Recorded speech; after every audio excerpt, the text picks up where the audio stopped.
Jeff from the Worldwide Good News. And I have the happiest man that ever lived. I have Brando Jessie here. And he's going to tell you a little bit about how come he's so happy and his amazing work in this world and how he makes the world matter. Hi, how are you doing? I'm doing fantastic. Thank you. Thank you for this opportunity and the chance to share and to share love. Share love, exactly. Why am I the happiest man to have ever lived? And that is because I received an incredible gift, and that gift is an endless supply of love that I received from my best friend. In English, we call him Jesus. In his natural language, Yeshua. And I'm just filled with such incredible joy. I've experienced things that most people have never even dreamed of.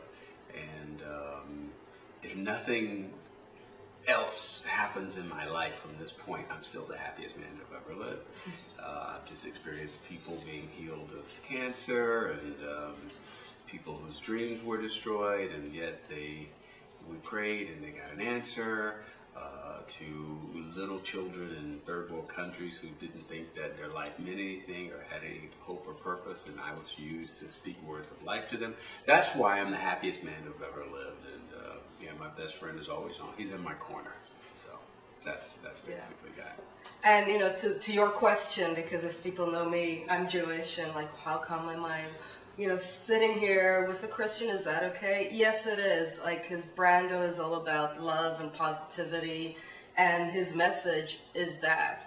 And I am here to bring forward stories of positivity and love and change. And it's not just about talking about it, you actually go out and do it. So it's the difference about just preaching, let's all do good stuff in the world, and not doing it is different. I mean, you're actually out there changing people's lives, transforming people's lives, and the Bridge Watch is one of the ways you do it. So we live in San Francisco, so we're talking about the Golden Gate Bridge, Golden Gate right? Bridge, yeah. Yeah, the Golden Gate Bridge, I think it was constructed in 1937. The architect never had the thought in mind that his work would become the most famous place for suicide, the most famous high place for suicide, but yet it is. And it's the city in which I live, and so I, just like each person watching this video, it has a choice. You can see something that's going on where you live, and you can accept it as it is, or you could say, okay, I have an opportunity to make a change. And so for me, I fit the latter. With taking an opportunity to make a change, but always I need a push. And so in my case, the push was that I met this young man, and his name was Tolo, and met him at a spiritual place. We spoke 5 minutes, whatever I said, basically. I guess it kind of changed his life, and he wanted to stay in contact with me, and he came back week after week to that place, but I didn't return. And when I met him, he did ask me for a phone number, a way to stay in touch, and I just said, well, if God brings me back this way, we'll connect again. But I didn't come back. And later I found out that Tolo jumped from the Golden Gate Bridge, and the person who informed me handed me a note that Tolo had written for me, and basically saying that he wanted to stay in touch with me and that he wanted to work together. And so it was pretty devastating to find out, that he'd given up his battle, and to know that there was something more I could have done, and I didn't do.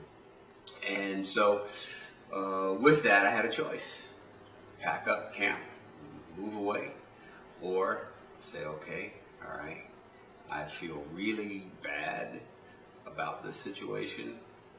So how too must other people feel who know someone who's committed suicide? Yeah. And then how do we alleviate more suffering? And so that was where the idea for Bridge Watch came from. It's a basic Christian principle: do unto others as you would have done unto you. And so that's what I'm doing. By doing Bridge Watch, by going to the Golden Gate Bridge and physically looking out for anyone who's in trouble on the bridge, I'm treating other people the way I would want to be treated. And there's tremendous healing in that. and a great lesson to be learned. I mean, no matter who's watching this video, if there's a tragedy, if you lost a loved one for whatever reason, or even a friend, or in this case with Tolo, someone that I only met once, there's an opportunity there to heal, and there's an opportunity there to love through the tragedy. And I'm of the belief that not every tiny little thing in your life, but some major events have a plan and a purpose if we seek to find that. And I think that's what Bridge Watch is about. And I told you the incredible story about the person who was going to, they were on the internet searching websites because they were fed up with life and wanted to commit suicide, and by accident they found the website. They found Bridge Watch, and they saw a picture of me praying by the Golden Gate Bridge that they live, and this person literally changed their mind just because I was praying. And I tell that to whoever's watching this because there's something that you should do in your community, in your world, and you never know what it will do to affect someone else's life. Maybe there's a website you want to start, maybe there's a community watch, or I don't know, there's something. But when you do it, you'll be rewarded in an incredible way. And you know, when I received the emails from this person that they were deciding to live because of what I was doing, I truly understood the meaning of the word redemption. I don't have the words to describe how I felt, because I didn't give up, but because I followed that principle of treating other people how you want to be treated, and I saw the benefit in that someone else's life was saved. That's amazing. That is quite amazing, and you have a lot of stories like these. This is quite. I sat with Brando, and there was just such an amazing influx of stories of all these people that touched him back to tell him, you've made a change. And that is such an important thing, because what you stand for is take a stand by being a stand for other people's life, right? Exactly. Being there for them.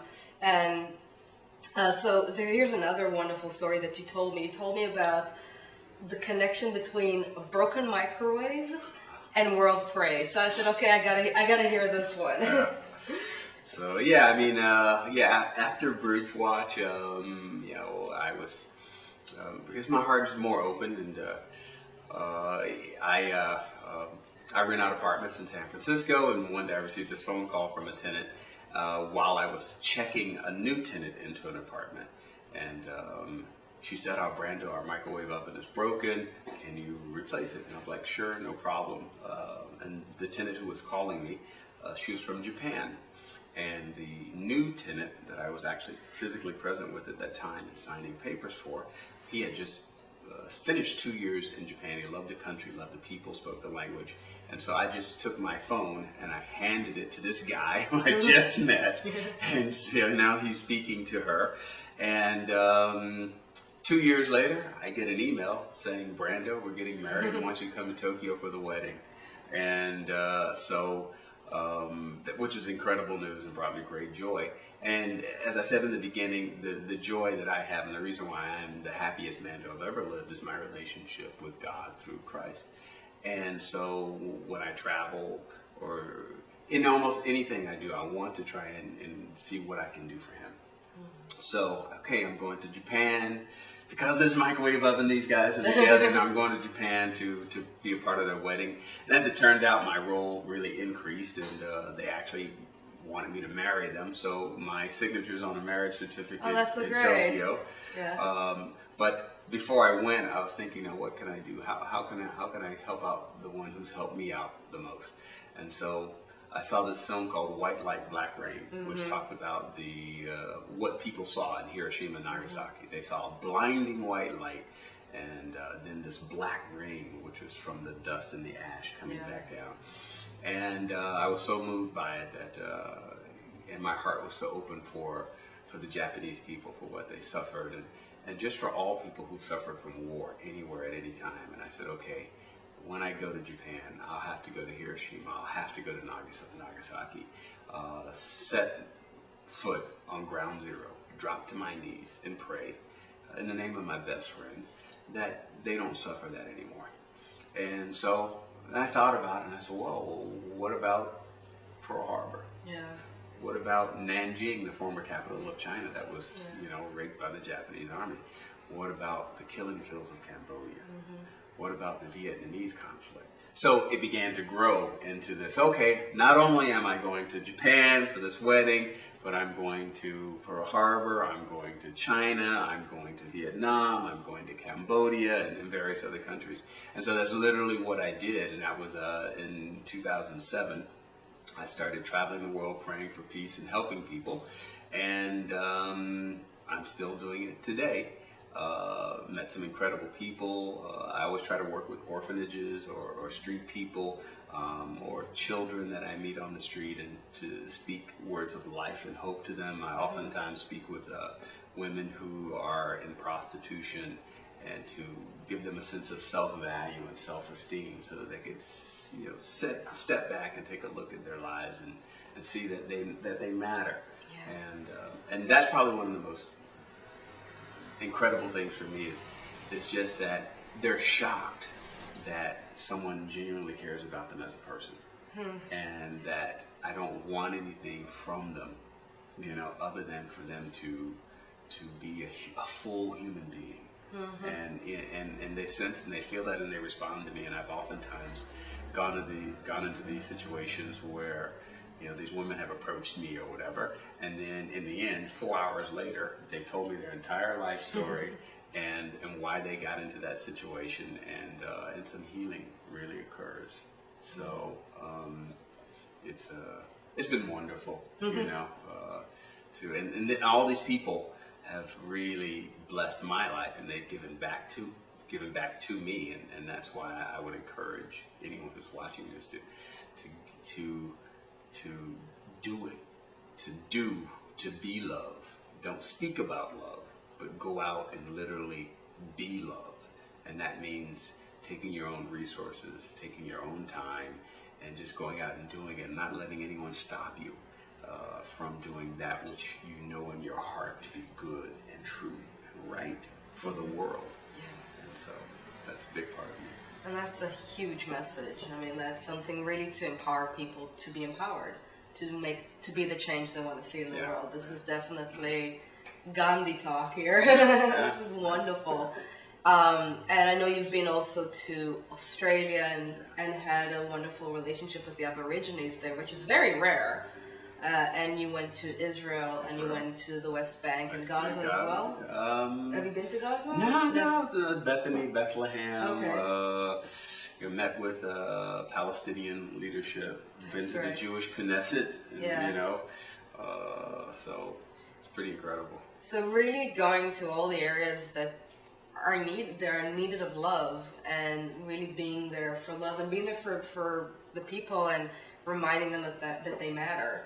And that is so empowering. So anything else you would like to share with our viewers? How they can start, how they can help, how can they be the change in their own communities?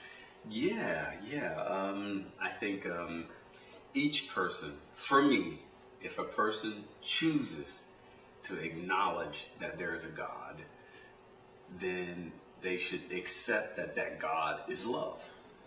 And if that God is love, and that God made them, then they too are a little piece of love.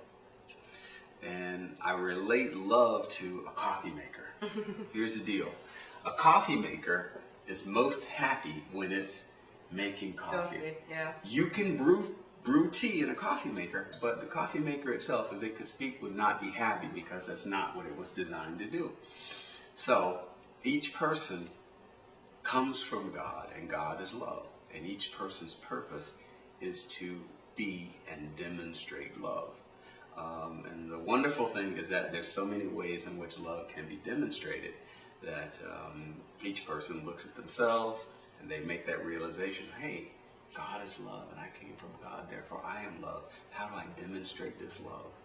And look at your own life, and oftentimes look at something tragic that occurred to you or to someone you know, or even it could be something that you read in the newspaper. It doesn't have to be personal, but somewhere where it's difficult to understand how people can love through it.